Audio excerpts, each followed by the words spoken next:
Y estamos en vivo. Voy a dejar ahora entrar a todo el mundo, ¿vale? Aquí voy.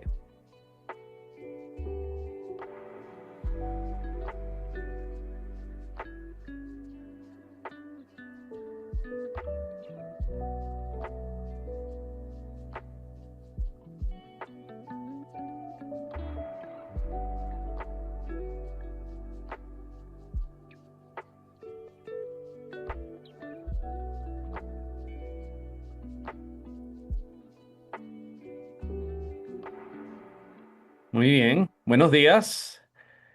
Buenos días a todos y a todas. Veo que ya se están conectando varios colegios. Veo varios nombres por ahí. Porfa, si pueden, vayan escribiéndonos desde dónde nos escriben. Veo algunos colegios que tienen el nombre, pero hay otros que no sé de dónde son. Entonces, si pueden irnos dejando ahí en el chat de qué colegio nos escriben y de qué parte de Chile están. ¿En qué parte de Chile están ustedes ahí? A ver qué tal. Muchas gracias por sumarse a este nuevo seminario. Vamos a esperar unos minutitos a ver si se suman más colegios, porque de hecho siguen llegando colegios, pero poco a poco los vamos a ir dejando ingresar, ¿vale? Hola, hola, hola, hola. ¿Me escuchan ahí? Ahí, perfecto. Estamos esperando entonces, vamos a saludar a Yasmín del Liceo Técnico, no sé cuál Yasmín. Saludos de LTBV, no sabemos. También. Acá sí, Liceo Doctor Luis Vargas Salcedo de Cerrillos. El otro día tuvimos por allá. Guillermo Feliu, siempre presente, me encantan. Liceo Polivalente Emilia Toro de Balmaceda, Santiago Quinta Normal, del Liceo Técnico de Valparaíso. Qué lindo Valparaíso. Vamos con el Liceo de Agrotec en la comuna de La Unión. ¿Está lloviendo por allá? ¿Cómo está el tiempo? Marchigüe, wow. Mariano Latorre, el Saint Trinity, muy bien. Liceo Bicentenario Técnico de Amancay. Buenos días. Fundación Santa María Micaela Talagante. Excelente. Politécnico San Luis, don Carlos Gallegos, excelente. Federico Hayes de Parral, wow. Colegio Bicentenario Padre Hurtado de Chillán. Tenemos al Liceo Meneciano Yayay, famoso Liceo Yayay. Hemos estado con ustedes, van con muy buena participación dentro de la academia. Muy buena participación Yayay. Para que sepan que nosotros los estamos observando. Tenemos el Liceo Juan Gómez Millas también. Buenos días, Bicentenario, Excelencia, Misión San Juan, Comuna San Juan de la Costa, Rural, Osorno. ¡Wow! No tenía idea de esa, Julián.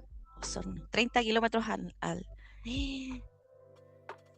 Micaela, Providencia Ovalle, los primeros que llegaron, los primeros que se ingresaron al webinar, fue el Liceo Providencia Ovalle. Puchuncaví, General Velázquez, del Colegio Chillán. Cuarto F, presente. Escuela Técnica lo vimos también. Francisco Frías. Estamos esperando que se vayan conectando. Personas en la sala. Tenemos al Colegio Polivalente San Nicolás de Ñuble.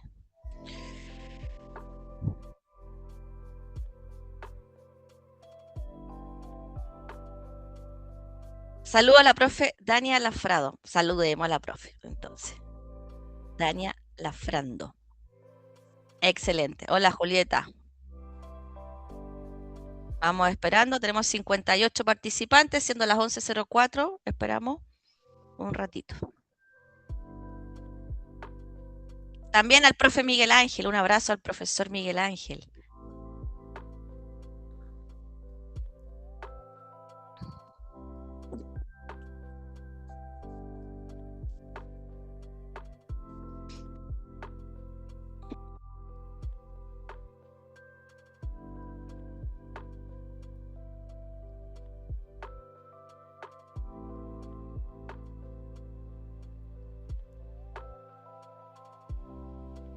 Bien, ya estamos a las 11:05. Vamos a ir dando inicio a la actividad en honor al tiempo para que nos alcance. Hoy tenemos preparados para ustedes una serie de actividades y contenidos muy útiles para lo que tenemos planificado para este semestre de liceos.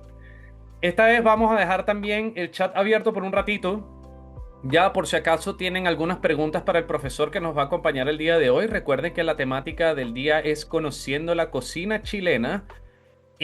Pero antes de entrar en este tema, vamos a hacer un pequeño repaso de lo que es el programa, ¿ya?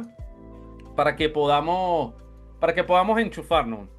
Ok, recuerden que ustedes tienen acceso ya a los cursos en la Academia ñam, academia.ñam.org. He visto que hay algunos colegios que han avanzado un montón, hay algunos otros que les ha costado un poquito más, entonces quiero que hagamos un pequeño repaso acá porque es bien relevante que sepan cuáles son o sea, cuál es el desafío que ustedes tienen planteados aquí con esto y por qué esto puede ser tan grato y complementario para su carrera profesional, ¿no? Como pequeño resumen, recuerden que este programa está compuesto por una parte de formación y una parte de desafíos.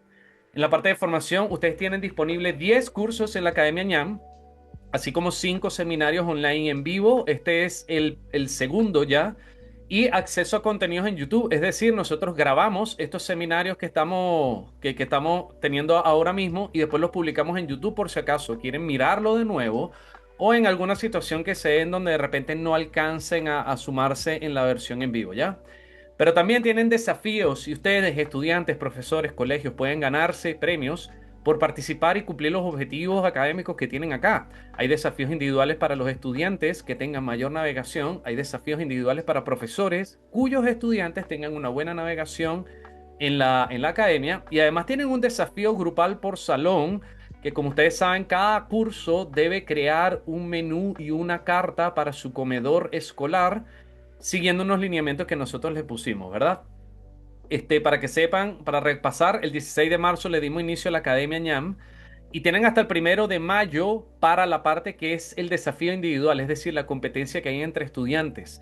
El 1 de mayo vamos a hacer el corte para saber cuáles son los estudiantes que tienen más cursos terminados y que tienen mejor calificación en estos cursos y los vamos a invitar a pasar a la segunda fase del desafío que eventualmente va a llevarlos o podría llevarlos a una competencia gastronómica que vamos a hacer aquí en Santiago y en donde uno o una de ustedes puede ganarse el gran premio, que es una pasantía de 30 días con todos los gastos pagos en el restaurante Maido en Lima, Perú, considerado el mejor restaurante del mundo en el 2025 y quien nos recibió también el semestre pasado, recibió a nuestra grandosa Yomaraili Valdés del Colegio Raúl Lira Infante de Quilpué, que estuvo 30 días allá aprendiendo de los mejores cocineros del mundo. Ustedes pueden ser parte de ese desafío.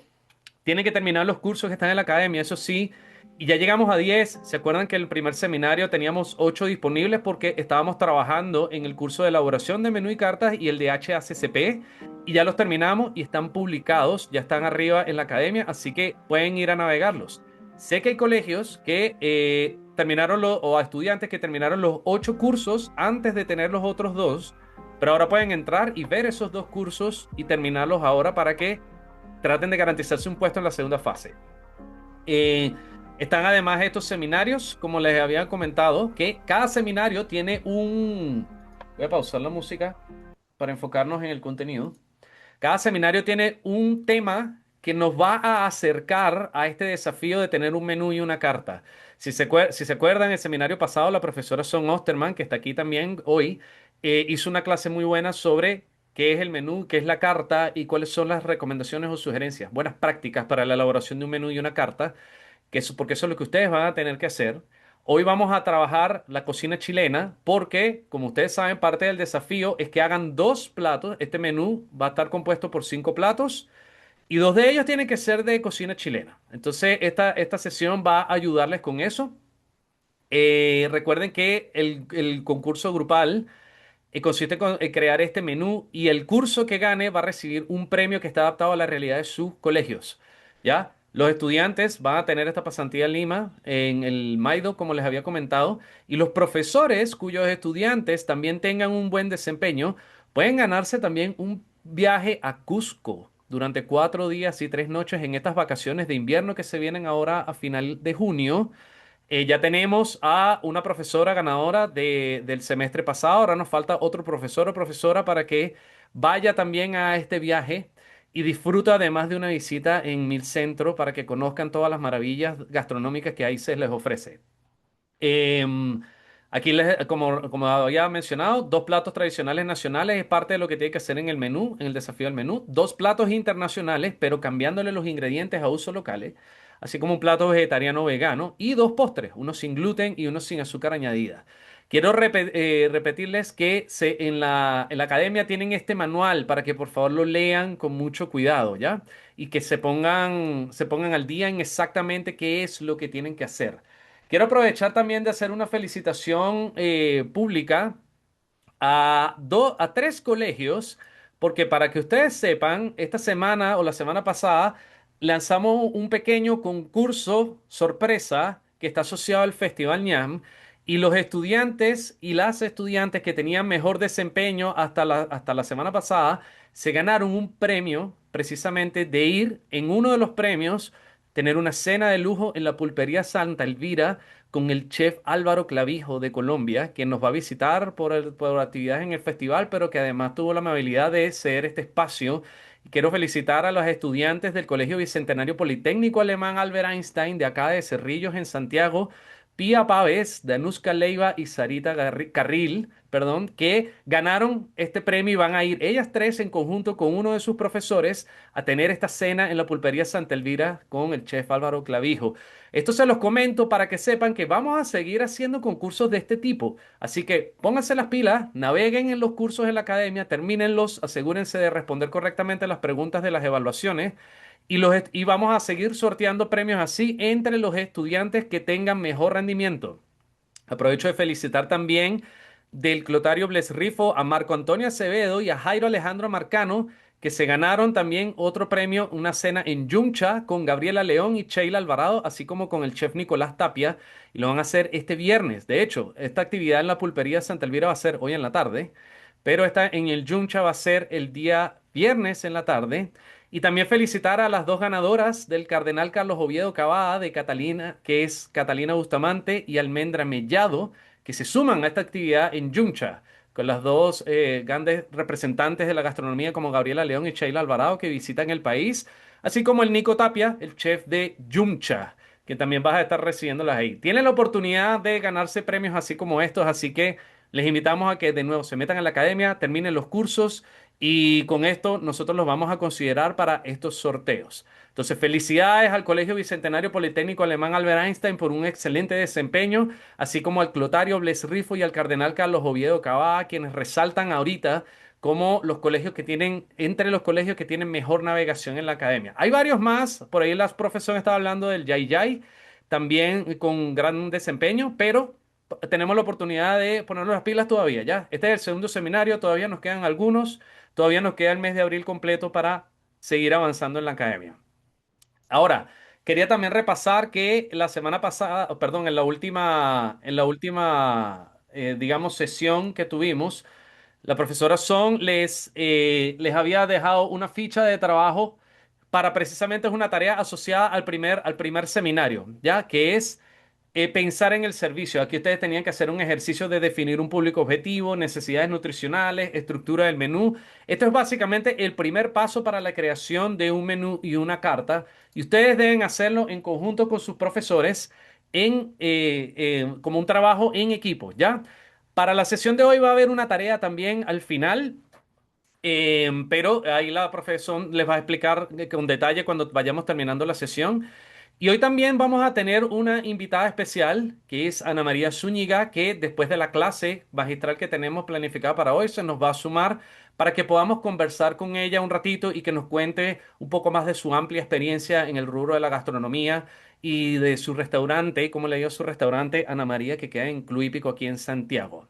Entonces, eso, quería ponernos un poquito al día con esto y contarles un poco qué es lo que vamos a hacer el día de hoy. Hoy nos va a acompañar el profesor Matías Panigati, quien es parte de la Fundación Gastronomía Social, al igual que Son y yo, y nos va a ayudar a abordar este tema, que es el de la cocina chilena y un poco sobre sus orígenes. Entonces, les voy a desafiar a que vayan dejando, les voy a dejar el chat abierto un ratito para que si tienen preguntas para el profesor Matías, nosotros las vamos a ir recogiendo y cada cierto tiempo vamos a hacer una pausa para atender esas preguntas. Pero vamos a estar pendientes con lo que escriban ahí. Les pido que entonces tengamos prudencia a la hora de escribir en el chat, ya que todos tenemos acceso a mirar lo que está escrito ahí. Y quiero dejarlo abierto. Quiero darles la oportunidad y darles la confianza de que puedan participar y hacer preguntas y comentarios interesantes sobre el tema de hoy. ¿Ya? Entonces, muchísimas gracias por sumarse a la actividad. Aquí ahora voy a dejar de compartir porque quiero darle la bienvenida y el pase al profesor Matías Panigati para que comience entonces con la clase de hoy. ¿Cómo estás, Mati? Muchas gracias por sumarte. No, gracias a ustedes por la invitación y esperemos que sea una clase entretenida para los muchachos, poder también aportar a los profesores dando información que a veces todos los que hemos trabajado en el liceo sabemos que tenemos poco tiempo y mucho que abarcar, entonces gustoso de poder ayudarlos. Muchas gracias. Pues comencemos. Bueno, muchachos, el día de hoy se me encomendó la tarea, ¿cierto?, de hablar un poco sobre la cultura gastronómica nacional, la típica cocina chilena. Y muchos profesores quizás van a estar de acuerdo conmigo. Empiezan los puristas que la cocina chilena, que la comida mapuche, que la comida... Y al final nadie entiende lo que es realmente al año 2026 la cocina chilena como por lo general o estabilizada. Y lo primero que tenemos que entender es que la cocina de cualquier país no es algo fijo, no es algo que se va a mantener durante 2 siglos y no va a cambiar.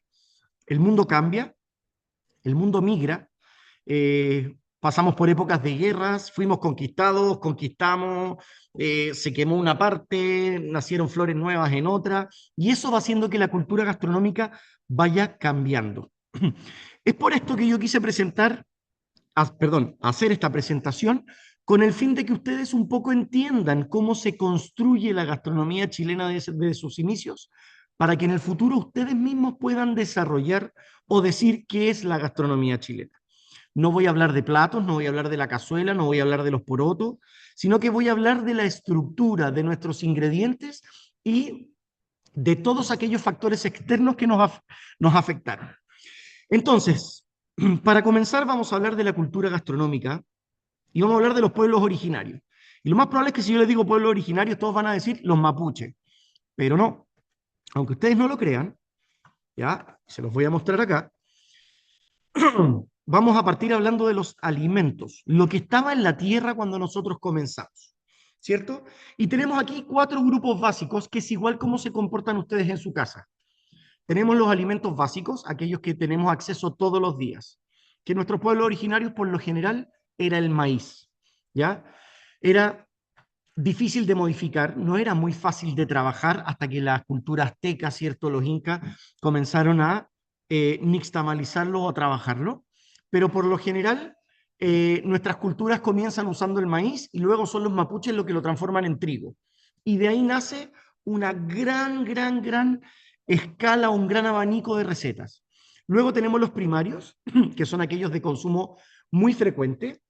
Nosotros tenemos culturas que por lo general crecían cerca de grandes fuentes de agua.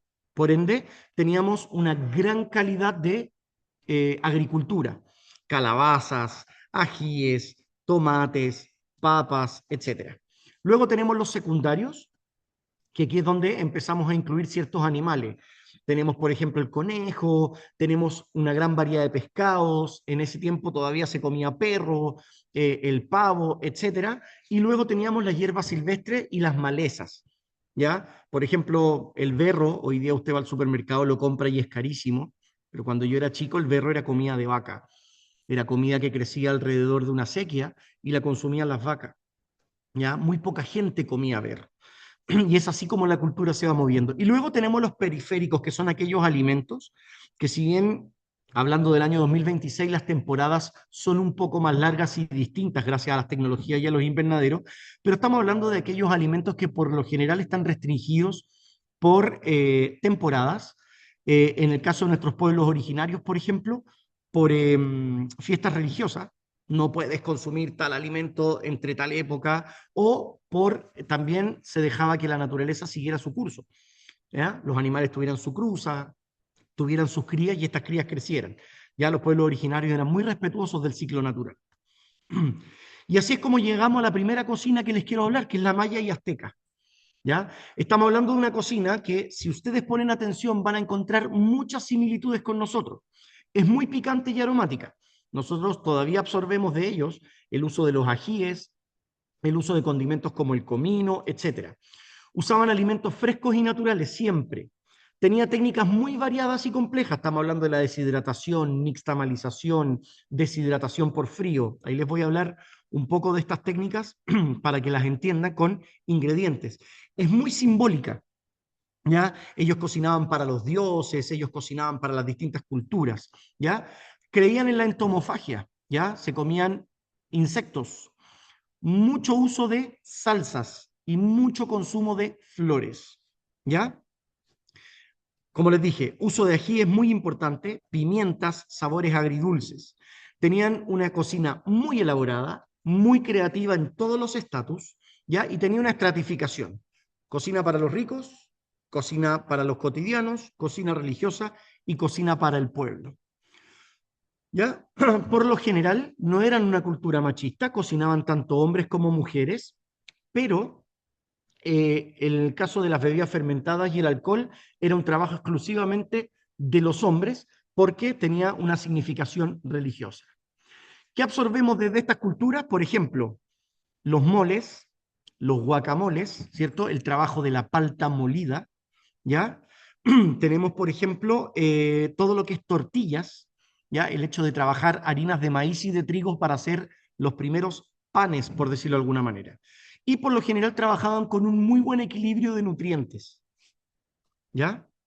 Después avanzamos y entendemos que no era una cocina primitiva, como se dice, por ejemplo, en los libros españoles, no era simple, era muy apegada a la religión, era muy variada, todos los días se comían platos prácticamente distintos.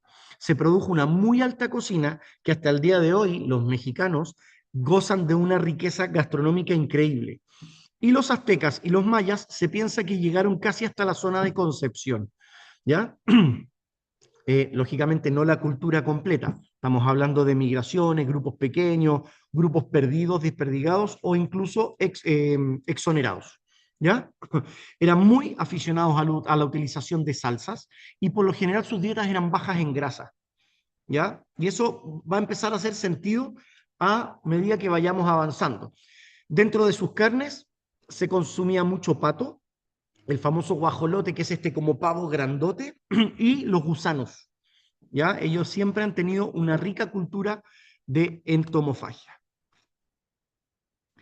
La cocina incaica, propiamente tal, ya es picante, es muy variada, trabaja mucho los deshidratados, ya la nixtamalización, el trabajo, por ejemplo, de pescados crudos, la añejación de alimentos, el dejar cortes de carne secar para evitar que su olor llame, por ejemplo, a animales salvajes, ¿ya?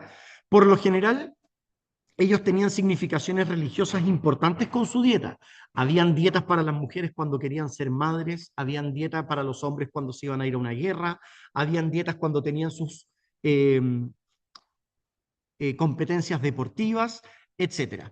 Pueblo muy asiduo a la caza y a la pesca. ¿Ya?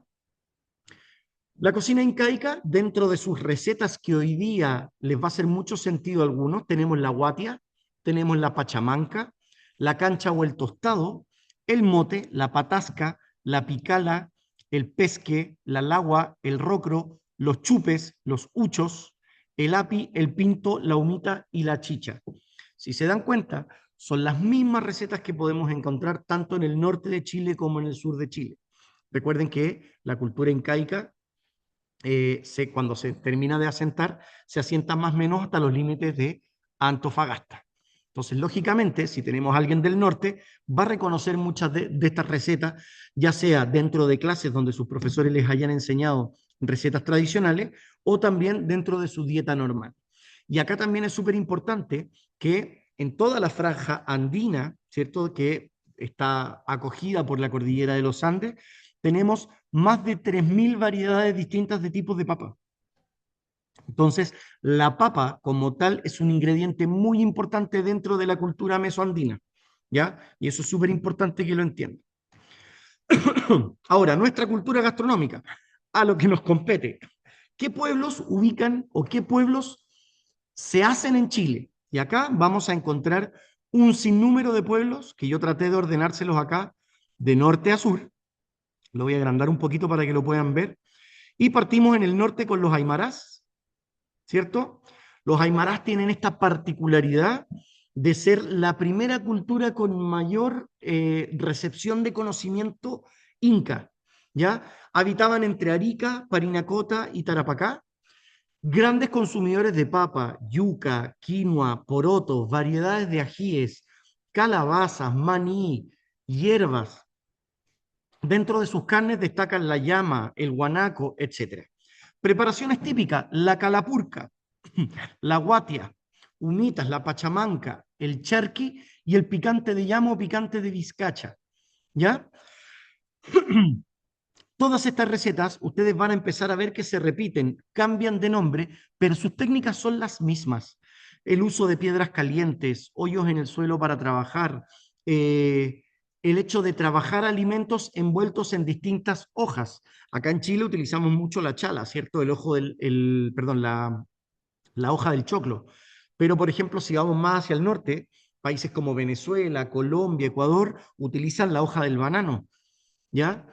Y hacia el sur podemos encontrar también la utilización de la hoja de nalca, ¿ya? Después, si también nos vamos, por ejemplo, a los países árabes, se utilizan las hojas del repollo. Entonces, si se dan cuenta, es como difícil decir qué técnica viene exclusivamente de qué país. Y eso es lo entretenido que hace la gastronomía, ¿ya? Luego tenemos los quechua, mantienen muchos ingredientes típicos también de la zona Arica y Parinacota, pero ellos habitan desde Ollague hasta el río Loa aproximadamente, y se suma mucha semilla, quinoa, amaranto, lupino, la papa chuño, que ahí les voy a explicar cómo se prepara, etcétera. Muchos platos a base de quinoa y carne de auquéneo, ¿cierto? La llama, el guanaco, etcétera. Luego tenemos los changos, que están en el desierto de Atacama hasta lo que hoy día sería Coquimbo. Utilización de pescados, mariscos, ballenas, lobos marinos, perdón, el algarrobo, frutas como el copao y algunos hongos también propios de la zona. Se consumía mucho la grasa de ballena, que se utilizaba tanto como una bebida o su grasa para protegerse para poder entrar al mar. Luego tenemos los atacameños y los coya, país andino muy tradicional, donde ya comenzamos a usar más frutas y más semillas trabajadas. El mote, el maíz, el zapallo, ¿ya? Ya acá empezamos a involucrar bebidas fermentadas como la chicha, las pisangallas, tenemos recetas como la patasca, ¿ya? Siempre un uso muy importante de la papa. Tenemos el pueblo Coya, tenemos el pueblo Diaguita, ¿cierto? La cordillera norte del norte chico y todo el norte chico. Y aquí aparece el pajarete. Aquí empezamos el uso ya de bebidas más tradicionales que hasta el día de hoy ustedes conocen. ¿Ya? Maíz, poroto, algarrobo, chañar, zapallos. Empezamos a trabajar incluso recetas parecidas a la sopaipilla, que ahí les voy a contar un poco de dónde viene. Saltamos a Rapa Nui, si bien no necesariamente son un país culturalmente típico chileno, ¿ya? Son más de la zona, ¿cómo se llama? Isleña de estos países, pero Chile tiene su administración.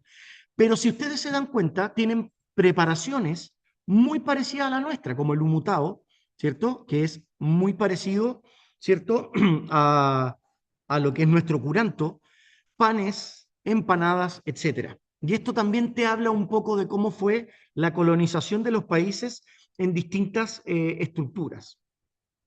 Después tenemos toda la zona sur, que no se las voy a separar como las separé acá, porque aquí están lógicamente los picunches, los huilliches, los mapuches, según la zona que utilizaban dentro de la geografía, ¿cierto? Los lasquenches, los que estaban cerca de grandes masas de agua, como la costa, los mapuches, los que estaban en los valles, y los huilliches, los que estaban cerca de los ríos y los lagos, y los picunches, los que estaban más hacia la montaña. Pero acá tenemos el catuto, el milcao, el chapalele, el pulmay, el uso de pescados, la chicha, el pisco, el mudai, que son ya bebidas fermentadas propiamente tal. Entonces, si ustedes se dan cuenta, llegamos al sur de Chile y todavía hay técnicas que se mantienen muy similares a lo que es la cultura inca. Entonces aquí es donde vienen las típicas preguntas. Bueno, ¿y qué preparaciones son netamente chilenas? Y algunos dicen, no, solamente el charquicán, ¿cierto? Porque charqui es carne seca y can es papa. O solamente los porotos con mazamorra. ¿Ah? Y si yo les digo que los porotos con mazamorra, por ejemplo, se preparaban en países y en culturas como la maya y la azteca, ¿ya? Donde ellos cultivaban la hoja, ¿cierto? El choclo, la mazorca del choclo. Alrededor de la mazorca del choclo crecía el poroto y abajo crecía el zapallo. Y se le llamaba la leyenda de las tres hermanas. ¿Y por qué cultivaban estas tres cosas juntas? Porque cada uno tenía algo que protegía al otro de algún insecto o de alguna plaga. Entonces ellos dijeron, si claramente pueden crecer juntos, en un plato juntos tienen que ir muy bien. Y de ahí nacen preparaciones en base a las famosas mazamorras de choclo, acompañadas con granos como el poroto o como por ejemplo el zapallo. ¿Ya? Técnicas que nos dejan nuestros pueblos originarios, que ellos parten como una técnica para guardar las cosas y hoy día nosotros los cocineros las utilizamos como técnicas de cocina. La deshidratación simple, el charqui, el luche, el cochayuyo, el ají, cacho de cabra, etcétera. Todos estos ellos los dejaban secar en los techos de sus chozas. Y hoy día nosotros utilizamos la deshidratación como una técnica para llegar al plato. La salazón o desecación, ¿cierto? El secar a través de la sal. ¿Cuántos de ustedes no han tenido de repente o han ido a algún lugar a comer o han hecho investigaciones y han visto cómo curan los pescados, por ejemplo? Que antiguamente se hacía para poder hacerlos durar más tiempo y hoy día lo utilizamos como una técnica para poder reforzar sus sabores o modificar su estructura. La cocción o desecación en seco. ¿Ah? Por ejemplo, a través de piedras calientes, hacer que todo pierda su líquido y concentre los sabores, un caldo, una reducción de una salsa. ¿Ah? El calor y el humo. ¿Ah? Todo rico, el merquén ahumado, me encanta, pero es solo trabajo del calor y el humo, ¿cierto? Donde las grandes dueñas de casa y machi, ¿cierto? Tostaban el cacho de cabra, las semillas de cilantro, ¿cierto? Y otros condimentos para que el humo hiciera parte del trabajo para luego después utilizar y chancar. Y luego tenemos los procedimientos de congelación. Entonces a ustedes me van a decir, pero ¿cómo un mapuche o alguien puede usar la congelación si prácticamente no teníamos congelador en esa época? Bueno, el mejor ejemplo es la papa chuño. La papa chuño se dejaba en los techos de los hogares o sobre piedras en pleno desierto y en la noche habían temperaturas bajo cero y durante el día altas temperaturas. Y esas variaciones de presión sacaba totalmente el agua de la papa y permitía que ellos después de poder recolectar la papa estuvieran largos periodos de tiempo, ¿cierto? Sin tener la necesidad de volver a cosechar. Solamente tenían que rehidratar y cocinar. Entonces, así ustedes como se van dando cuenta, es como se va construyendo. Y nos damos cuenta que nuestra gastronomía es muy rica en papa, es muy rica en maíz, es muy rica en trigo, muy rica en condimentos secos y tostados y muy rica en guisos. ¿Ya? Mati, ¿Dónde hay más? Dígame.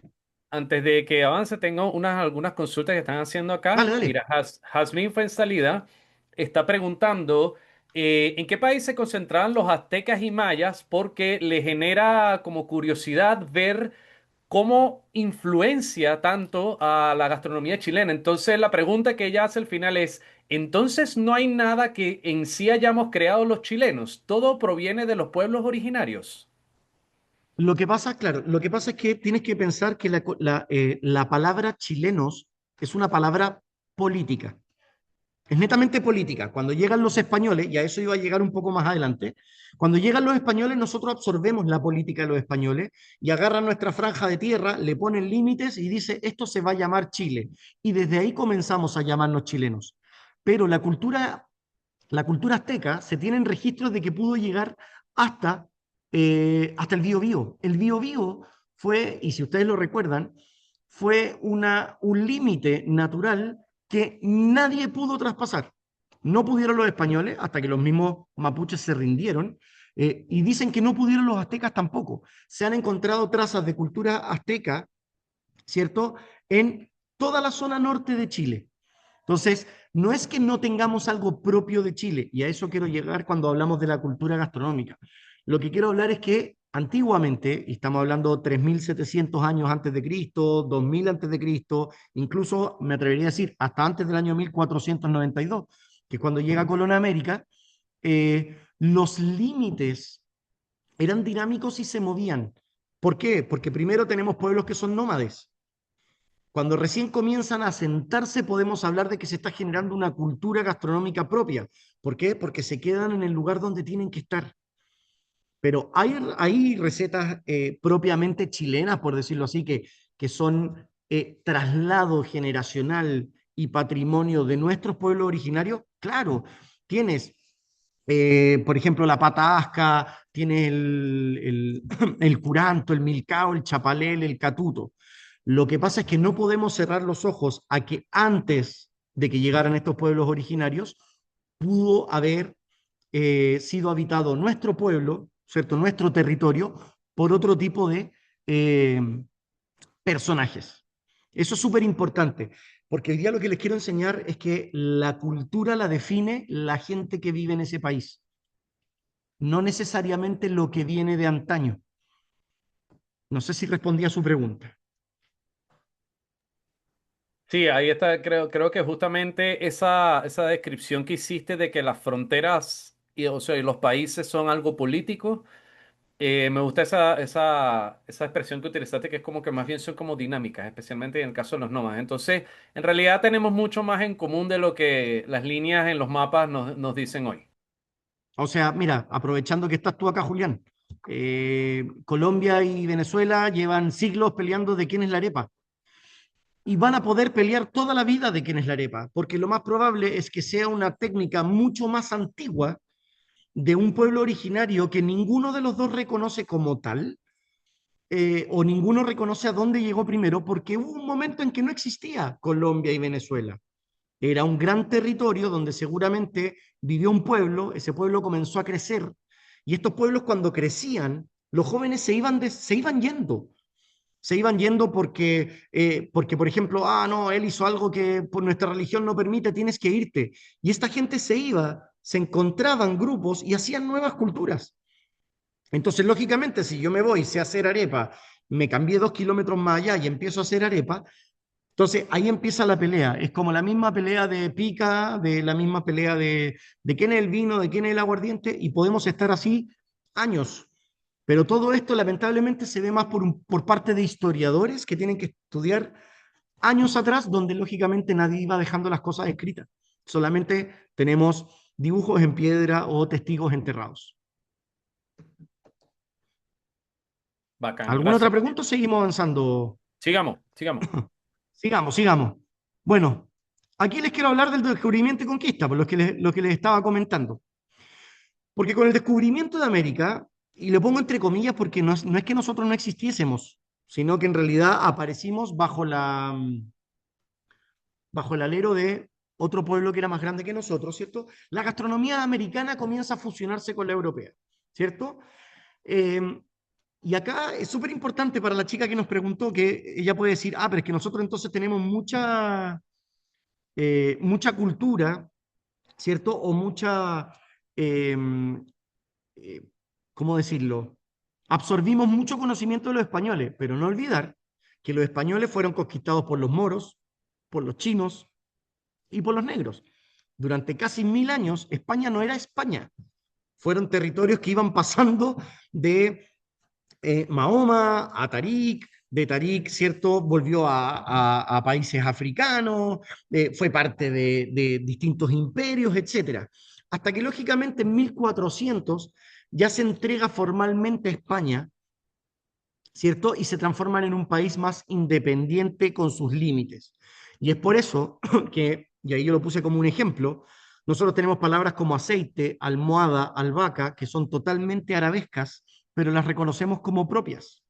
¿Ya? ¿Qué pasa? ¿Qué nos aportan a nosotros estas culturas cuando llegan al territorio nacional? La alcachofa, ¿ya? Que si bien hay una alcachofa chilena, que es más pequeña, pero ustedes cuando van a la feria también encuentran la alcachofa española, que es esta alcachofa más grandota. Tenemos las almendras, el arroz, la caña de azúcar, los cítricos, el uso de coco y dátiles, por ejemplo, productos como el cuscús, los espárragos que se dan también en Chile, no sé, bueno, el plátano, el ajo, bueno, la deshidratación de frutas como la pasa de uva, etcétera. Recuerden que estas eran culturas que viajaban en barco, por ende la deshidratación era muy importante. Nosotros acá en Chile comíamos mucho poroto y grandes variedades de poroto, pero llega el garbanzo, llegan las habas, llegan las lentejas, ¿ya? Llegan el orégano, el sésamo, el tomillo, ¿ya? Y llegan preparaciones, por ejemplo, la preparación tipo albóndiga, el mezclar varios ingredientes para hacer esta pelota, el uso de escabeches, el uso del vinagre o del vino como método de conservación, ¿ya? Y lógicamente lo que terminamos absorbiendo es esta forma de comer a la mesa, donde por lo general comíamos primero una sopa, luego un pescado, una carne y un postre, o la famosa entrada principal y postre. ¿Ya? Ahora, ¿por qué llegan al Nuevo Mundo? Eso yo creo que todos lo saben, lo pueden recordar del colegio, ¿cierto? España se encuentra en esta encrucijada económica donde su imperio está perdiendo poder y llega don Cristóbal Colón y llega con esta solución de poder encontrar una vía más rápida de llegar a las rutas donde se comercializaba alimento y poder convertir infieles al cristianismo. Y bueno, terminan llegando a América. ¿Ya? Ahora, ¿qué nos dejan los españoles? Su religión, su sistema político. Y aquí es donde empezamos a hablar de cocina chilena. Antes la comida era cultural y no tenía un nombre por un sector, sino que los nombres que recibía eran exclusivamente por la cultura que la preparaba. Comida atacameña porque la hacían los atacameños, nada más que por eso. Llegan estos ingredientes, ¿cierto? Que ya los nombramos. Llega la famosa sopaipa, que es este pan grandote que llegan con los esclavos. Nosotros también absorbemos muchas técnicas gastronómicas de los esclavos que traían los españoles, ¿ya? Toda esta comida media negroide, media africana, ¿cierto? De comer cosas envueltas en hojas, etcétera, también es absorbida por los distintos esclavos que traía estas culturas. Entonces, ¿a qué llegamos? Llegamos al uso, por ejemplo, de distintos animales que acá no se criaban, muchas no se conocían y no se consumían, como el burro, el caballo, el cabro, el cerdo. Recuerden que los españoles eran muy asiduos a comer cerdo, el conejo, el cordero, el vacuno, el ganso, el gato, la liebre, etc. El consumo de aceitunas, que se da muy bien en el norte de Chile, las cebollas, las lechugas, productos como el arroz, la cebada, la caña, el haba, el trigo, etcétera, la almendra, el melón, el limón, las manzanas. Todo ese tipo de cosas comienzan a absorberse y comienza a mezclarse también de manera muy linda las recetas españolas con las recetas propiamente mapuches, porque comienza el mestizaje, ¿cierto? Españoles comienzan a casarse o a unirse o a vincularse con los mapuches, ya sea desde el punto de la conquista o ya después tenemos post-conquista, ¿cierto? Cuando Chile consigue su independencia, todavía había mapuches que trabajaban ya no como esclavos, sino que remunerados, pero trabajaban en casa de grandes señores españoles o la aristocracia, y lógicamente ahí comienza una simbiosis y una mezcla entre estas dos culturas. Y es de donde empiezan a hacer la cazuela, es de donde empiezan a nacer los guisos como las carbonadas, etcétera. ¿Por qué? Porque son ingredientes nacionales con técnicas españolas o ingredientes españoles con técnicas nacionales. ¿Ya? ¿Qué se llevan los españoles a Europa? ¿Ya? El cuy y el pavo en particular, el ají o el chile, ¿ya? La calabaza, el camote, los distintos tipos de papa. Recuerden que la papa, ya cuando llega a Europa, es consumida en muchos países, pero se empieza a prohibir.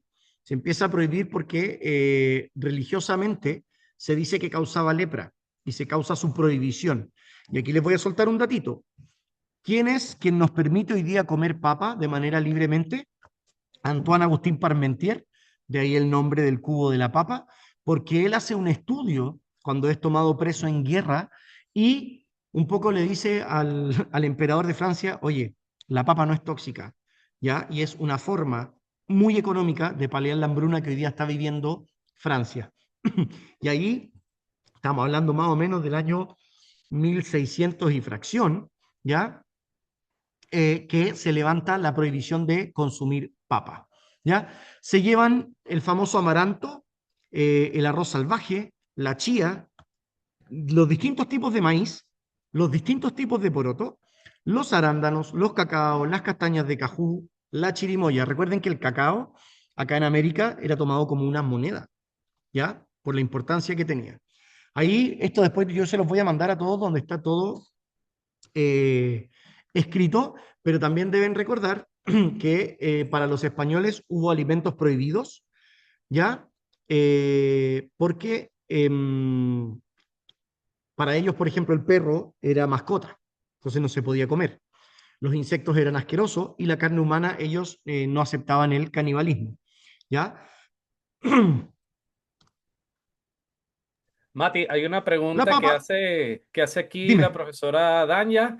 Pregunta entonces, después de todo este contexto que dijiste y las interacciones entre países, España en este caso con Latinoamérica y España con lo que venía antes, africanos, árabes. Sí, sí. Entonces, ¿esto es un caso de apropiación o simplemente la cultura chilena se basa en pueblos originarios? No sé por qué sospecho que es un intermedio de todo. Lo que pasa es que no existe la apropiación cultural. ¿Ya? Porque para que haya apropiación, yo tengo que decir que es mía. Lo vamos a decir al final, pero por lo general, cada vez que llega una migración importante a cualquier cultura, ¿ya? Y aquí estamos hablando, le explico, por ejemplo, a la profe. Hoy día tenemos la tarta de murta. La murta es una fruta endémica de Chile. No se da en otra zona geográfica en Latinoamérica que no sea en Chile. Pero la tarta o kuchen o pie no es nuestro. Entonces, eso es lo que pasa culturalmente hablando cuando hablamos de gastronomía.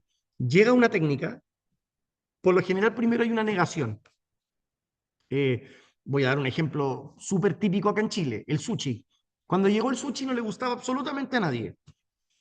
Después viene la aceptación social, o sea, alguien pone el sushi famoso y todo el mundo le empieza a gustar el sushi porque si yo no como sushi me quedo fuera. Y después viene la adecuación cultural. O sea, tenemos que estar muy en claro que en Japón no hay sushi con pollo, no hay sushi pleto, no hay sushi hamburguesa, pero ¿qué es lo que hacemos? Tomamos esta técnica que viene de otra cultura y comenzamos a incluirla. Claro, no vamos a decir que el sushi pleto es cocina chilena, ¿ya? Pero los nietos de mis nietos seguramente lo van a tener prácticamente dentro de su dieta normal. Y eso automáticamente se transforma en cocina chilena. No sé, yo crecí cuando mi mamá no podía cocinar, perdón, no tenía tiempo para hacer grandes preparaciones. Mi mamá es una gran cocinera. De repente, ay, gordo, estoy apurado. Comamos puré con huevo. En todos los países del mundo yo creo que se come puré con huevo. Y todos te van a decir, no, pero esto es típico de la familia chilena. Sí, y culturalmente está bien. Es más, a los profes que están acá, ¿qué es la ensalada chilena? Tomate con cebolla. Vayan a España y pregunten cuál es la ensalada española. Tomate con cebolla. Ahora, ¿quién está mal? ¿Chile o España? No sé quién está mal. ¿Qué puedo decir yo? En Europa no existía el tomate hasta que llegaron a América. O sea, Italia, y aquí está que creo que la mejor respuesta para lo que me preguntó la profe, que sí pasa un poquito por apropiación. Italia basa su cultura gastronómica a nivel mundial en la pasta y la salsa de tomate. Y el tomate es un producto, el pomodoro, ¿cierto? O la manzana de oro, viene de América y se la llevan los españoles y se da muy bien en Europa y ellos la comienzan a explotar. Entonces, al final la cultura gastronómica es algo que está vivo, es algo que está vivo y así como yo crecí comiendo charquicán, crecí comiendo carbonada seca, humita, pastel de choclo, mis hijos han crecido comiendo ceviche, han probado la bandeja paisa y no sé, y mis nietos quizás van a comer no sé, no estoy muy al tanto de lo que se come en Haití, por ejemplo, pero seguramente su gastronomía va a tener ciertos roces con la cultura haitiana, porque de aquí a 25, 30 años va a estar aceptado en Chile muchas costumbres de la comida haitiana. Ya no sé si alguna vez vamos a comer gato, por ejemplo. O sea, hemos tenido una gran influencia peruana y en Chile todavía está prohibido comer el cuy. Pero hay muchas recetas que son en base a cuy que en Chile se preparan con conejo. Entonces, al final, la cultura gastronómica de un país, y voy a hablar de nuestro país porque nuestro país aparte es súper particular. O sea, somos un país de 5.000 kilómetros. O sea, no sé si se entiende, no sé si alguna vez los alumnos han hecho esto, pero los invito a hacerlo. Agarren dos mapas, imprímanlos, recorten Chile y pónganlo donde ustedes quieran en el mapa, donde ustedes quieran. Y eso es lo que la gente no entiende y por eso somos tan ricos culturalmente hablando. Porque si ustedes nos ponen en Europa, abarcamos Italia, España, Francia, Portugal, abarcamos entre 6 a 9 países, dependiendo de cómo nos ordenes. Somos tan largos que es lógico que tengamos una cultura tan abierta y tan vasta, donde más encima tú hablas de cazuela y la cazuela del extremo norte no tiene absolutamente nada que ver con la cazuela del extremo sur, salvo que es un caldo caliente que lleva algún tipo de almidón, lleva algún tipo de calabaza, lleva algún tipo de maíz y lleva alguna carne. Pero en algunas partes lo hacen de pescado, de llama, de carne, de vacuno, de conejo, de albóndiga, con papachuño, con papa normal. Algunos lo hacen con pasta, otros lo hacen con arroz, otros lo hacen con amaranto, otros lo hacen con quinoa. Y está bien, porque es culturalmente lo que se acepta dentro de nuestra gastronomía. Y eso es lo lindo que tiene nuestra gastronomía. ¿Ya? Vamos, por ejemplo, al mismo ejemplo, el puré de papa. La papa va de América a Europa, ¿cierto? Y miren, en el año 1748 se deja prohibido su producción porque causaba lepra, ¿ya? Ahí hay varias versiones, algunos porque causaba la lepra, otros porque supuestamente el mito dice que se consumía cruda. Gran mayoría de los vegetales que nosotros podemos consumir los podemos consumir crudos, se cocinan por dureza. En el caso de la papa es tóxica cruda. Entonces, lógicamente, la gente la probaba, se enfermaba y para poder evitar algún tipo de pandemia, la prohibieron. Hasta que en el año 1763, luego de la guerra franco-prusiana, Antoine Agustín Parmentier dice, basta, esto no es así, yo fui preso político de una guerra, me alimentaron con papa y no tuve problemas de peso ni nada por el estilo. Y en honor a él, ¿cierto? Hoy día el corte de cubo en la papa, antiguamente era exclusivamente en la papa, hoy día a cualquier cubo de gran tamaño le llamamos parmentier. Tenemos la crema parmentier y varias preparaciones en su nombre, porque gracias a él la alta cocina goza de la utilización de la papa. No voy a decir yo que gracias a Parmentier nosotros hubiésemos comido papa, porque nosotros estando en territorio nacional siempre hubiésemos tenido la influencia de nuestros pueblos originarios y hubiésemos entendido mucho antes que la papa era un ingrediente perfectamente utilizable. ¿Ya? Vamos a algo entretenido ahora, pues ya hablamos de la papa. ¿Qué pasa con el sándwich? ¿Ah? Somos uno de los países que más sándwich consume. Y no estoy hablando de la cantidad, sino que estoy hablando de la variedad. ¿Ya? Tenemos más nombres de sándwich prácticamente que platos de comida. Y la historia es súper entretenida. Piensen que hacia el año 1850 los trenes eran a vapor. Por ende, cuando llegaban a una estación, había que volver a cargar carbón o leña, había que tirar carbón en la caldera, rellenar con agua, esa agua venía fría, esperar a que el agua hirviera, que generara la presión de vapor para que el tren pudiese continuar su ruta. ¿Qué hacían los pasajeros? Bajaban y comían, ¿ya? De ahí la cultura del restaurante El Hoyo y otros restaurantes muy famosos que por lo general estaban a las orillas de tren. ¿Qué es lo que pasa? Llega la tecnología, ¿cierto? Llega año 1940 aproximadamente, empiezan a llegar los trenes eléctricos, empieza a llegar el diésel, y lógicamente estas paradas que antes duraban 2 horas, pasan a durar 25 minutos. ¿Y qué es lo que empieza a hacer el chileno? Como el chileno siempre ha sido muy inteligente, empiezan a meter cosas entre medio de los panes y a venderlas. Y empiezan a nacer distintos sándwiches. Ahora, dentro de los sándwiches más famosos, y les voy a contar muy cortito con su historia, tenemos el sándwich el chacarero, El chacarero, ¿por qué se llama chacarero? Porque todos sus ingredientes, salvo la carne, vienen de la chacra. O sea, es aportada por aquellas personas que son chacareras, trabajan en las chacras. El italiano es netamente por los colores de la bandera, de italiano no tiene nada. El chemilico, no sé si lo ubican, pero el chemilico es un churrasco con cebolla caramelizada, un huevo frito y papas fritas dentro del sándwich. ¿Y por qué se llama así? Porque en la famosa guerra que nunca tuvimos con Argentina, ya, para que después lo averigüen, una guerra que tuvo Chile con Argentina, que se estuvieron mirando las caras durante 25 días, no se disparó nunca ni un tiro. Chile y Argentina estaban en guerra, pero los soldados jugaban a la pelota, se juntaban los fines de semana, hacían de todo. Bueno, ahí nace este sándwich, por eso se llama Che Milico, Che por el lado argentino y Milico por el lado chileno. Cuenta la leyenda que es cada país llevó sus ingredientes y armaron esta aberración, porque cualquier cocinero cuando te enseña a diseñar un plato, te va a decir que todo frito dentro de un plato no es lo correcto, pero también somos una cultura que le hacemos monolitos a la chorrillana, así que tampoco nos vamos a quedar con eso. Tenemos el Barros Luco, ¿cierto? El presidente don Ramón Barros Luco pedía su carne, su sándwich con carne y queso, porque él por lo general no alcanzaba a almorzar, entonces pasaba a pedir este sándwich, y al final todo el mundo empezó a pedir, yo quiero el que pide de Barros Luco, yo quiero el que pide Barros Luco, y terminó quedando como el Barros Luco.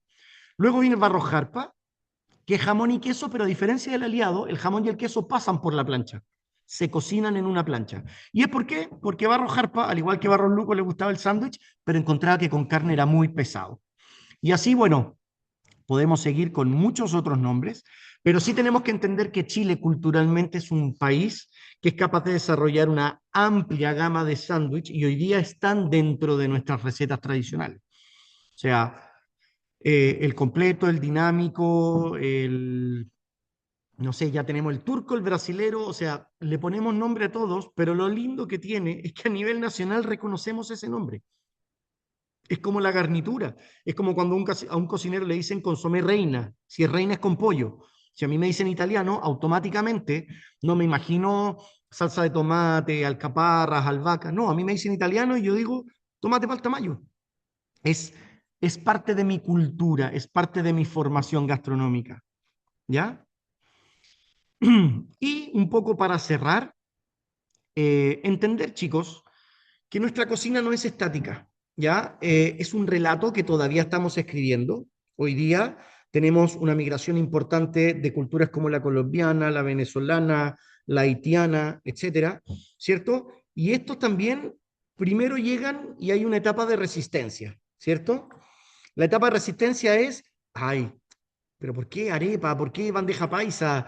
¿Por qué, no sé, pasó con la comida china, pasó con la comida coreana, etcétera? Luego viene una apertura, viene una recepción, un acoger, y luego viene culturizar, ¿cierto? Transformarla en algo que sea más chileno. Esto es un ciclo que se va a repetir toda la vida. Y los alumnos que estén acá, en 20 años más, cuando hablen de la gastronomía chilena, van a hablar de algo totalmente distinto a lo que yo hable.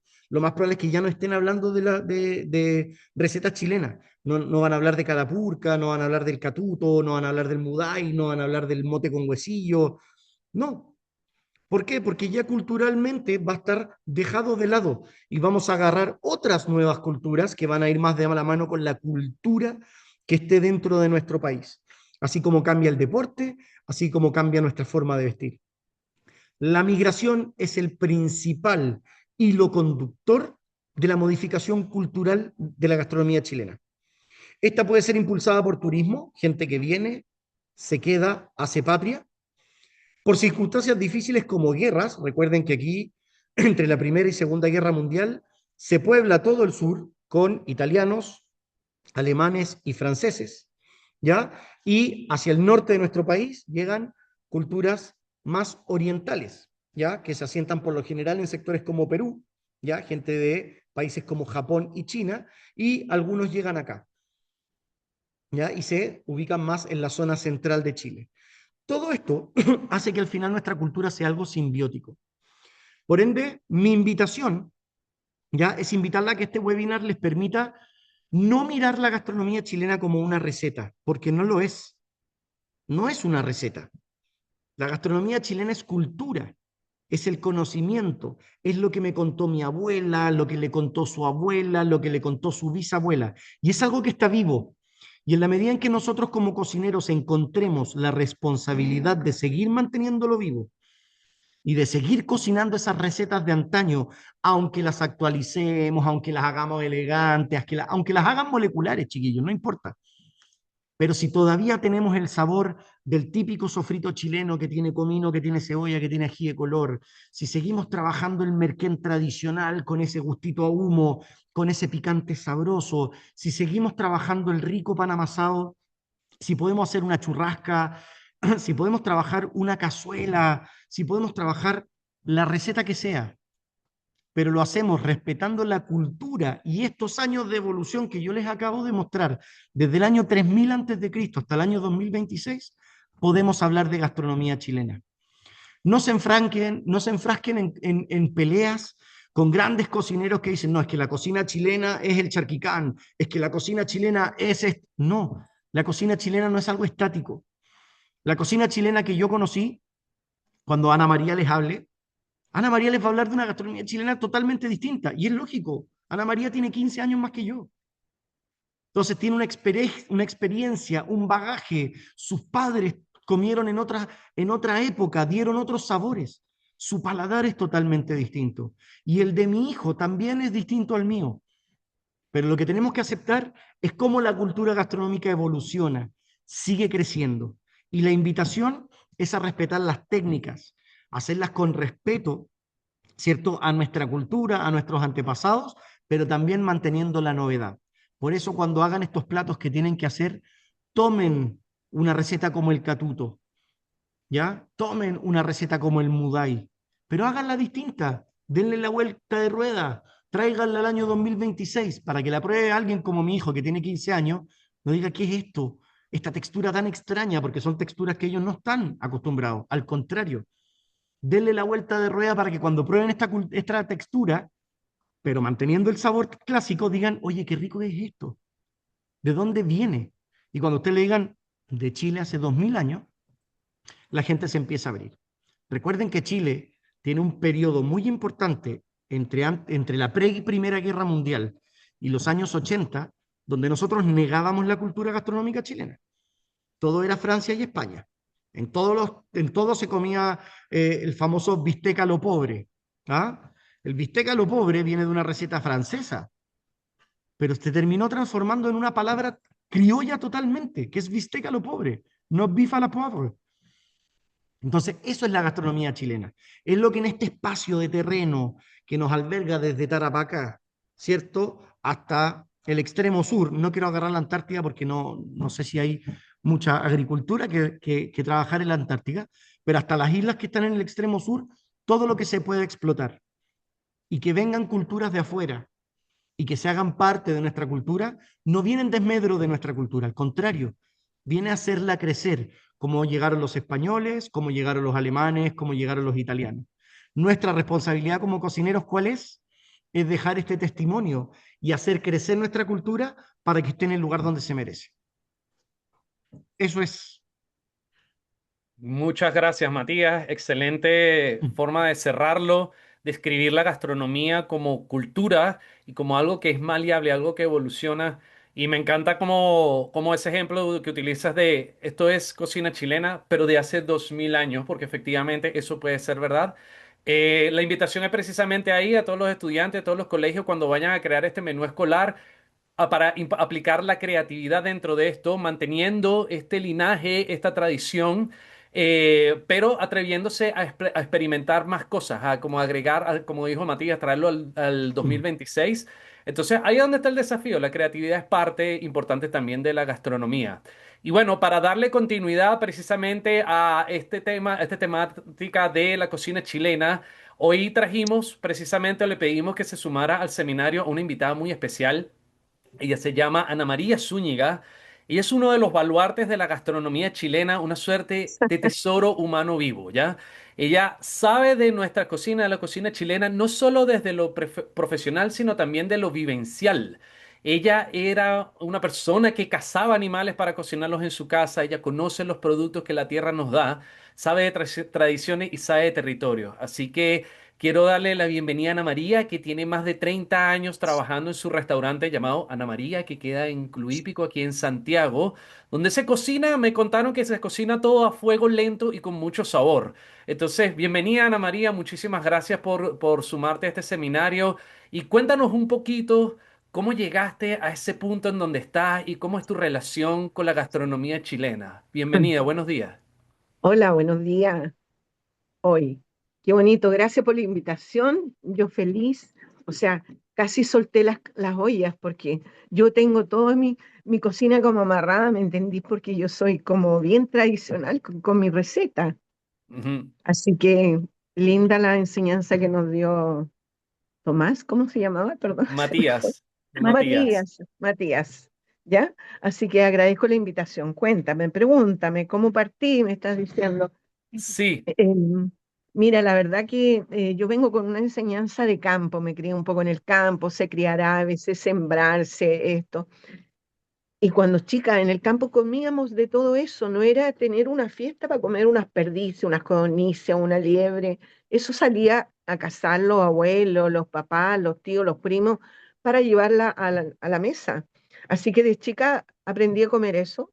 Y bueno, y más adelante, ya grande, cuando me vine a Santiago, así como la adversidad, un poquito de la vida me sacó de donde estaba cómoda trabajando y dije, ¿qué es lo que hago? Voy a cocinar lo que yo sé, lo que aprendí. Esa fue la forma como yo partí, o sea, partí sin estudiar, sin nada, porque ya lo había vivido en terreno. Y me aferré a eso, a lo que yo conocía, hacer el cerdo ahumado, los conejos escabechados, la liebre al vino tinto, las codornices, que te nombro todo, porque cosas que se me olvidan. Yo cocinaba, así que la verdad que me apasiona lo que hago y lo hago como la forma como lo hacía mi abuela o como lo hacía el tata. Y yo le fui poniendo simplemente mi amor y las ganas de seguir encantando a la gente, porque eso me gusta. Y muchas veces cocino delante del público justamente para verlos, para sentir, pues yo les entrego amor, les entrego, no sé, El amor como un ingrediente, me encanta la forma en la que lo expresas, Anita. es el principal, es como eso, como tú lo vas a comer, como a ti te gustaría. Entonces trato de en cada plato mandar un mensaje de eso.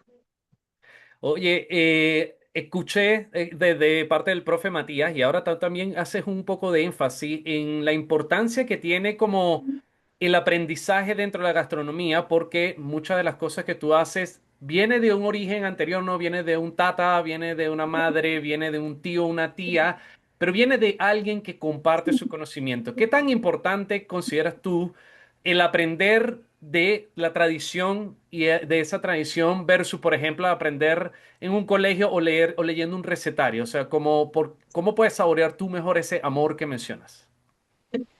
Yo creo que en el liceo, no creo, estoy muy segura, me encantan los chicos porque los que están en el liceo y toman esta clase es porque les gusta cocinar, les gusta traspasar, tocar lo que está cocinando, palparlo y hacerlo. Entonces es maravilloso porque la receta es un poquito más fría, te da todos los detalles, pero uno a su vez va aprendiendo con tu mano, este puñadito de esto lo corto así, esto acá.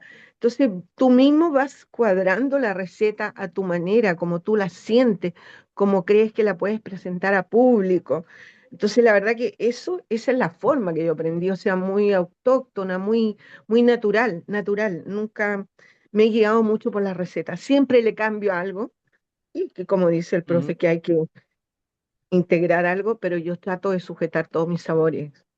El comino tostado, el tomillo, no sé, tantas cosas lindas que hay en el campo que se pueden cosechar y sembrar. Hay algo que estaba mencionando Matías, que es precisamente que Chile es como una nación que existe con las fronteras que existen en una fracción muy chica de realidad de lo que es la humanidad, ¿no? Pero de todas maneras, conociendo la geografía que tiene Chile, lo largo que es, le da una diversidad enorme entre mariscos, entre tipos de papas, entre tantos ingredientes han sido locales de alguna manera desde hace tantos años. Pero quería preguntarte, Anita, si tú quisieras reducir, simplificar y hablar de dos o tres ingredientes que no pueden faltar en un plato o en un menú chileno, ¿cuáles te vienen a la mente primero? Bueno, el ajo de todas maneras, el ajo, el tomillo, eh, el implemento personal también es las papas, porque tenemos muchas cosas que las acompañamos con papas, o sea, cuando hacemos un pulmay, por ejemplo, ahí tratamos de integrar todos nuestros productos, mariscos, carnes, pajaritos y todo eso, y no puede faltar la papa, es imposible. Así Bu- que es como que ahí echamos todo en un fogón grande y tratamos de meter nuestra cultura ahí, ahí. No sé, Perfecto. pues, ¿Sabes? Como para contarte un poquito, los chiquillos que están ahora asistiendo a este seminario, ellos están desafiados en conjunto con sus profesores a crear un menú escolar mucho más creativo, respetando tradiciones chilenas, ¿no? Y además se van a desafiar a hacer un plato de fuera de Chile, pero cambiando los ingredientes para utilizar más productos chilenos, ¿no? Entonces, la papa precisamente es uno de aquellos que puede agregar mucha diversidad por precisamente exacto, la realidad de Chile y además porque es algo que es fácil como digamos de compartir, porque es algo que es abundante, ¿no? Me quedo con la papa como uno de los productos y ahí quería hacerte ahora una pregunta diferente porque entiendo que tienes hace más de 30 años trabajando en tu restaurante, pero si tú 40 quisieras años, son 40. 40 años. Yo salí a la luz de repente, o sea, yo trabajaba en mi casa, o sea, ahí, como decía yo siempre, debajo de la mesa. Y en un Ujú, momento ya no sé cómo, nunca me imaginé llegar a donde estoy, porque estoy sujetando todas mis recetas ahí en mi casa, en mi cocina, en mi negocio. Oye, algo súper importante que le digo yo a los jóvenes que a veces van a hacer práctica al restaurante, la cocina no es cuadrada. De repente te falta un producto y tú le colocas el otro y te das cuenta que no fue necesario, no se dio uno cuenta. Pero mm. eso es súper importante. Es Bueno, como el eso control. añade también ese como sazón diferente, ese factor diferenciador. Exacto, Estamos claros que no importa cuánto se repite una receta, igual el cariño y el toque humano hace que todo sepa un poquito diferente y que efectivamente lo haga exacto. resaltar. Quería preguntarte, Anita, ¿qué diferencia hay entre Ana María hoy y la Ana María de hace 30, 40 años atrás? ¿En qué has cambiado en tus términos, en términos de culinario, en términos de cocina? ¿Estás haciendo todo igual o hay cosas que tú has cambiado para mejorar o para diversificar tu propuesta? Fíjate que creo que aprendí un poco a respetar más las fechas de las aves, por ejemplo, cuando no se debe comer ganso, pato, o sea, Ok. eso, porque antes teníamos producción, había mucho, hoy en día está todo como muy limitado, ya no están esos criaderos, entonces es gente del campo que a mí me cría sus aves y en la temporada me las lleva. Entonces ahora Mm. hay temporadas de todo ese tipo de cosas, pero el sazón y tratar de mantener mi cocina tradicional lo hago siempre, siempre, siempre. Y creo que tengo más pasión que antes, porque antes lo hice por mostrarme, por necesidad, pero hoy día me apasiona mucho más que antes.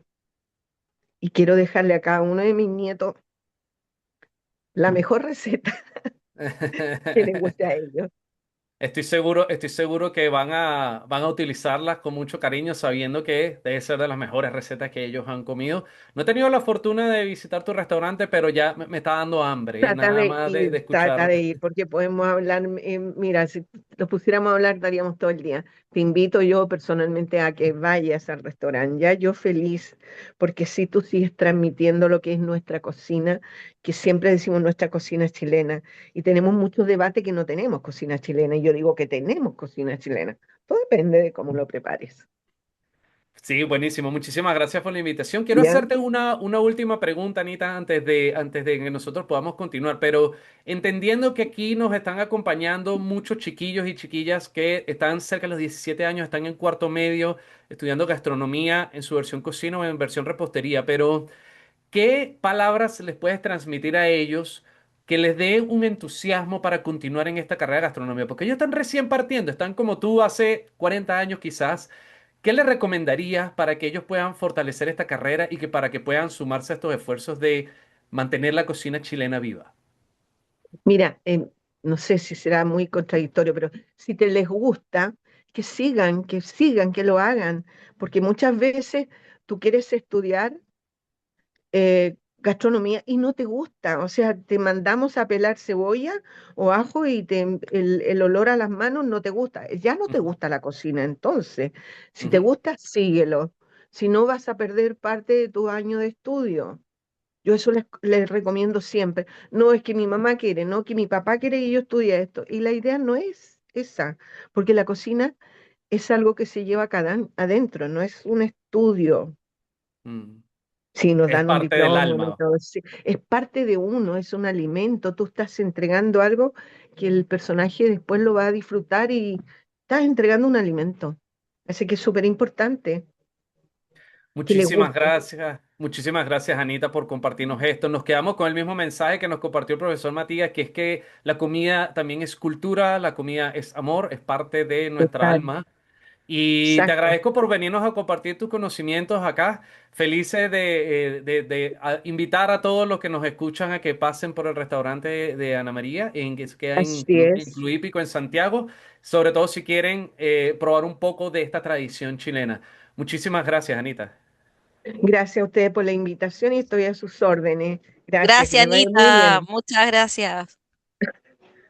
Gracias, Bien. Anita, que esté bien. Gracias a Profesor, ustedes. Gracias. Aquí continuemos estamos. entonces ya para cerrar. Claro, oye, un aplauso, increíble. Creo que es una persona demasiado importante para nuestra cultura chilena también, una eminencia. Creo que el amor con lo que les habló a ustedes, chiquillos, es lo que se busca y es lo que también nosotros tratamos de transmitir. Gracias. Gracias, Anita. Tratamos de Gracias a transmitir ustedes. también a nuestros estudiantes para que efectivamente eso, y bueno, y que la gastronomía chilena también sea mundial, ¿no? Ojalá llegar a Eso yo tener. lucho por eso. ¿Cierto? Yo Yo también pienso abogo por lo eso. mismo. Yo abogo Claro, por eso. porque imagínese tener casi 4.000 kilómetros de costa y que nuestra cocina todavía no sea tan valorada. Yo creo que para allá vamos y también estamos trabajando para eso. Muchas Yo gracias, también. Anita. A Muchas ti, un gracias. gusto, un placer. Gracias, gracias. Chao, chao. Chao. Ya, mis queridos estudiantes, la parte entre comillas como media fome, ¿cierto? Vamos a hablar sobre, a ver si se ve bien ahí, me cuenta Julián, el Word que estoy acá compartiendo. ¿Sí?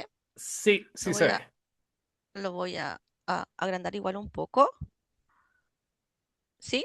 Perfecto. Sí se ve. Entonces, como todos sabemos, tenemos diferentes encargos, digamos, tareas, las cuales se van acumulando hasta el final de este semestre.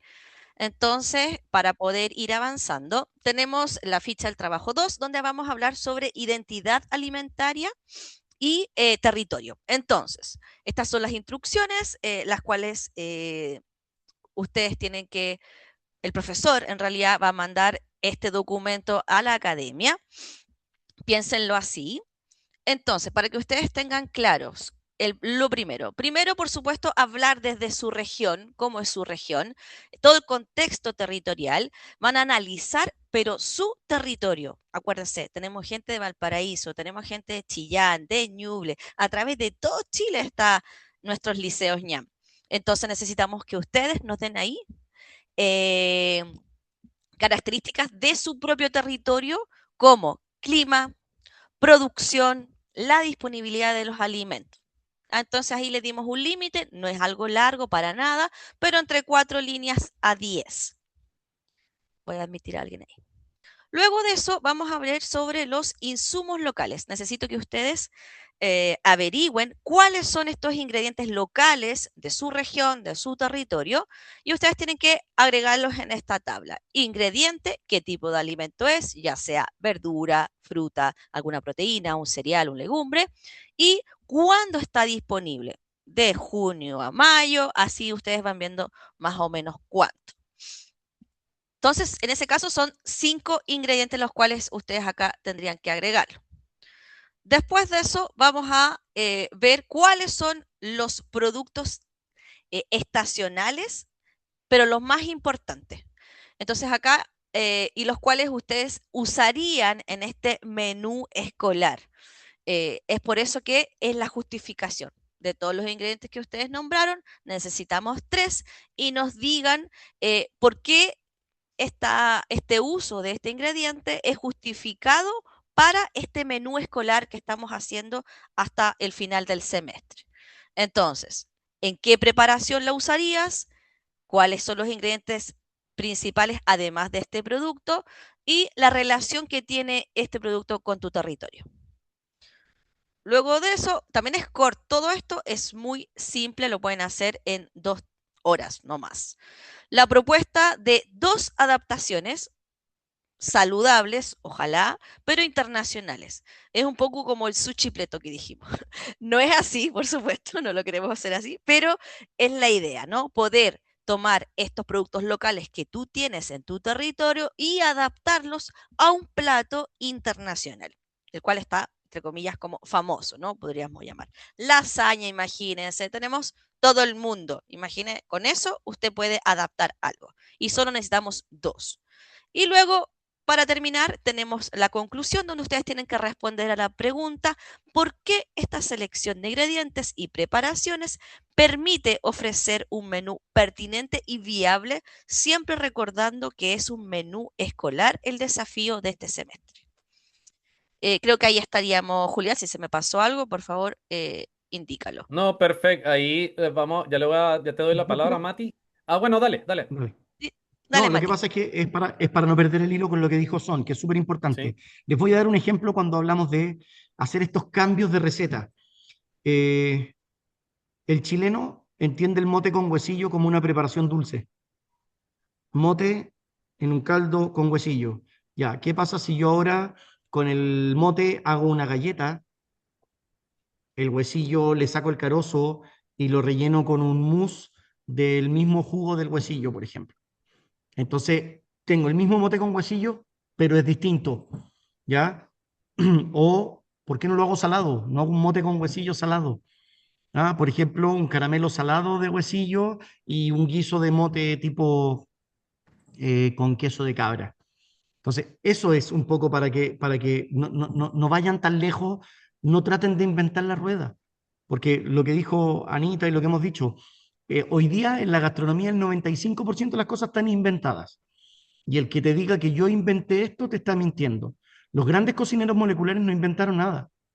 Agarraron distintos ingredientes y los juntaron y lograron, gracias a su estudio, hacer cosas distintas, pero todos manteniendo el sabor de antaño. Entonces, esa es la invitación, a darle el giro de vuelta para que nos parezcamos un poquito más a un Micha, nos parezcamos un poquito a un Joan Roca, etcétera. Ese tipo de cosas. Tratemos de romper la mente para hacer algo distinto, algo novedoso, algo que quizás cuando tú lo miras dices, hoy qué sencillo, un pan con mantequilla, mañana sea oye, ¿viste el pan con mantequilla?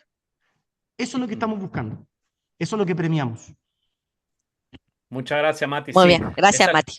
esa es la invitación. Entonces, ya saben, ahí en la academia vamos a crear este espacio que se va a llamar Seminario 2. Los profesores y profesoras son los únicos que pueden acceder a esto porque ahí es donde ellos entregan. Recuerden que es un solo entregable por curso. No es necesario que todos los estudiantes hagan algo aquí. Esto es un trabajo de ustedes en equipo. El trabajo individual de los estudiantes, ustedes chiquillos y chiquillas, es meterse a la academia y hacer los 10 cursos que habilitamos para ustedes. Recuerden Ah, que los mejores estudiantes de la academia los vamos a invitar a que participen en la competencia gastronómica para que ojalá ganen esta oportunidad de ir a Perú por 30 días a trabajar en el restaurante Maido, donde ahí va a ser, es como una de las universidades probablemente más útiles que van a tener ustedes, una fuente de aprendizaje enorme. Y que no se me olvide, antes de que se me olvide, el próximo seminario, hoy estuvimos en cocina chilena, el próximo seminario es cocina internacional y va a ser el miércoles 6 de mayo, ¿ya? No, así que vamos a estar casi un mes de trabajo ya para que aprovechen de navegar en la academia. Recuerden que tienen hasta el 1 de mayo para la parte de la competencia. Pero después los cursos van a seguir disponibles, ¿ok? Porque nosotros, así como estaba mencionando Ana María hace un ratito, lo importante es compartir el conocimiento. Inspírense, sean creativos. Ya vamos a tenemos los dos nuevos cursos ya habilitados arriba, que es el de elaboración de menú y carta con la profesora Son Osterman y profesor Matías Panigati, que hoy nos acompañó con cocina chilena. Él hizo el de HACCP, este sistema de inocuidad y o estándar internacional, que es muy importante también manejar cuando vamos a trabajar en un casino o en un casino escolar, en un restaurante o incluso hasta en fábricas de alimentos, porque es un estándar que nos ayuda a que nuestros comensales puedan probar nuestros productos con total seguridad, ¿ya? Entonces, la invitación, miércoles 6 de mayo, igual a las 11 de la mañana, es este mismo link de Zoom. Nos gustaría verlos a todos y a todas allá. Y bueno, sigamos comunicándonos de forma interna para seguir avanzando en este proyecto tan maravilloso, ¿ya?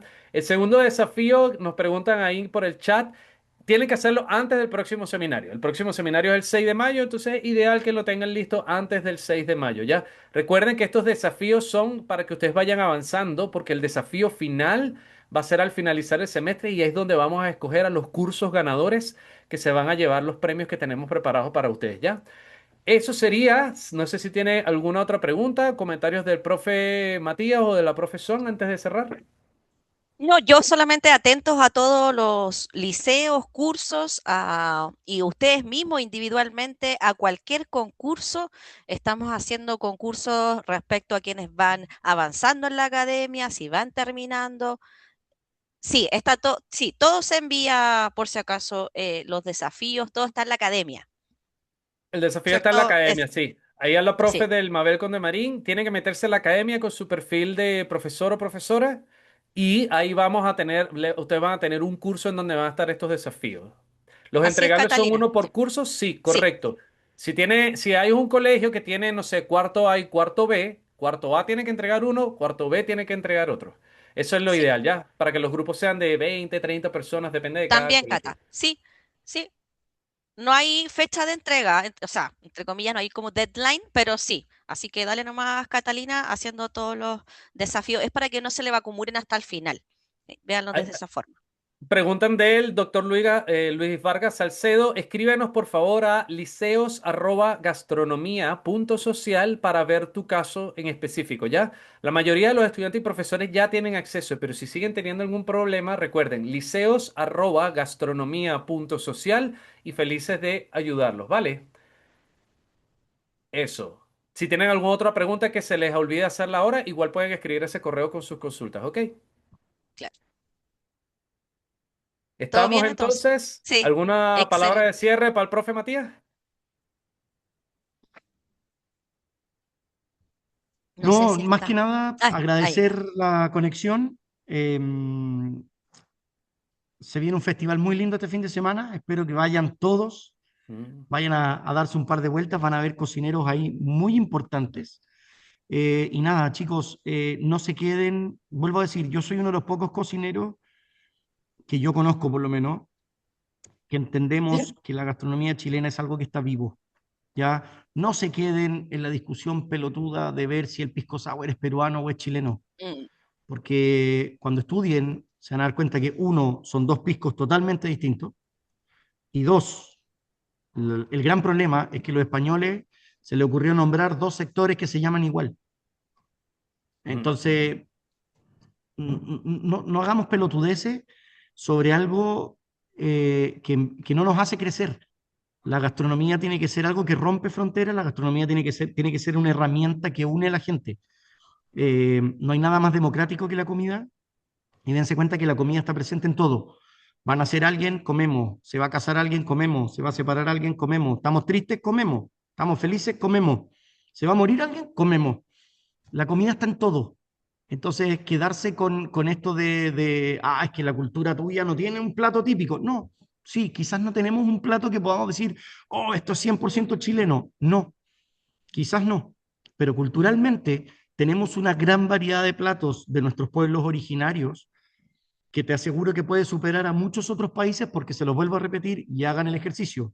Recorten Chile de Arica a Punta Arenas, pónganlo en Europa y tenemos más influencia, tenemos distintos climas, tenemos más costa. Ningún otro país goza de la cantidad de recursos que nosotros podemos tener. Así que la invitación es el del norte, empieza a utilizar ingredientes del norte, el del sur empieza a utilizar ingredientes del sur. Dejen de estar pidiendo pescados al norte y los del norte dejen de estar pidiendo salmón al sur, porque tienen sus propios pescados que le hacen mucha mejor justicia, son más baratos, son más frescos y serán de mejor calidad. ¿Ya? Eso, muchachos. Muchas Gracias, gracias, Mati. profe Matías. Muchas gracias a la profesora Ana María Zúñiga también le agradecemos y le damos las gracias también a todos los profes y estudiantes que se sumaron al seminario de hoy. Muchas gracias. Hemos terminado el día de hoy y recuerden, nos vemos de nuevo el 6 de mayo, miércoles 6 de mayo, próximo seminario. 666. Entonces, que tengan una feliz tarde. Nos Chao, vemos. chao. Chao, chao.